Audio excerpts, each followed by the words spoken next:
outraged without losing your mind. Self-care lessons for the resistance. Outrage is in vogue, they proclaim, and more than that, it is a necessity.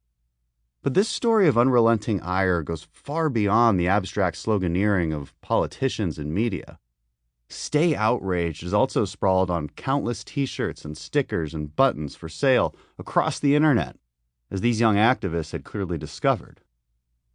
It's a peculiar thought, this notion that if only you were sufficiently informed, aware, and woke, that you would have a duty to exhibit an intense state of fury. The apocalyptic nature of our unjust reality must surely enrage you. It must. Not only that, but once you've achieved an enlightened state of madness, then you must stay that way, perhaps forever. Now, being a normal person with normal concerns, you may read those headlines with healthy skepticism, if not outright confusion.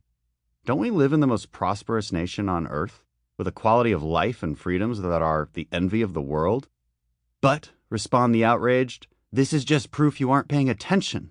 If you only knew the true depths of disaster, despair, and injustice in our midst, you'd rush to join the mob in righteous cultural warfare, scream slogans in solidarity, and march arm in arm to cancel those who disobey, destroy the careers of those who misspeak, and pile on those who dare to defend anything other than outrage orthodoxy.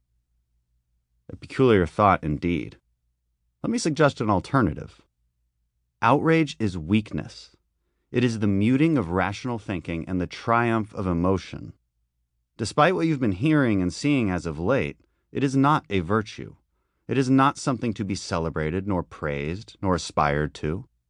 It is a deeply human emotion, even understandable at times, but rarely is it productive, virtuous, or useful.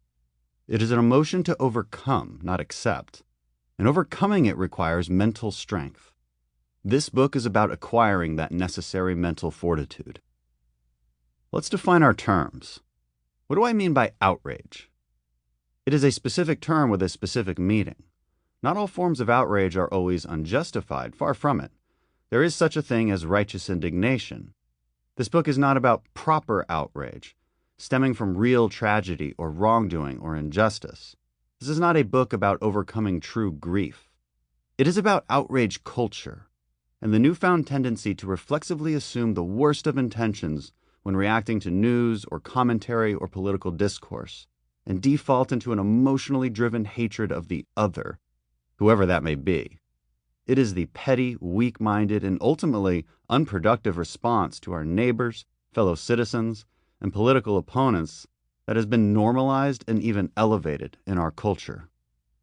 It is about the hypersensitivity that has infected our society, where undesirable language is the equivalent of physical violence, where an old tweet or Facebook post can be grounds for ruination and public shame, and where an absence of reason or fact encourages public indictment, moral outrage, and mob rule.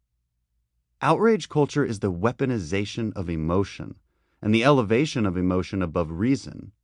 It is the new normal, where moral righteousness rises in proportion to your level of outrage.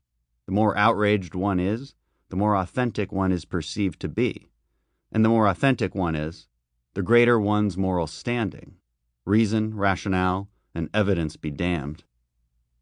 My debut in the public eye was premised on an avoidance of outrage culture, a rare thing these days, when I was publicly expected to take Saturday Night Live and Pete Davidson to task for wronging me with an offensive joke. I didn't. More on that later.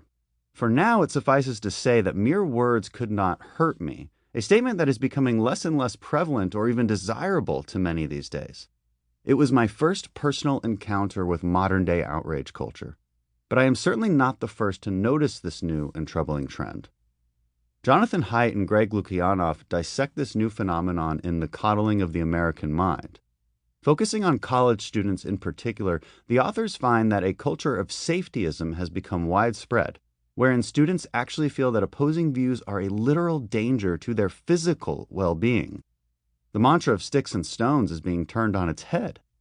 This false sense of danger leads to extreme reactions to that perceived danger.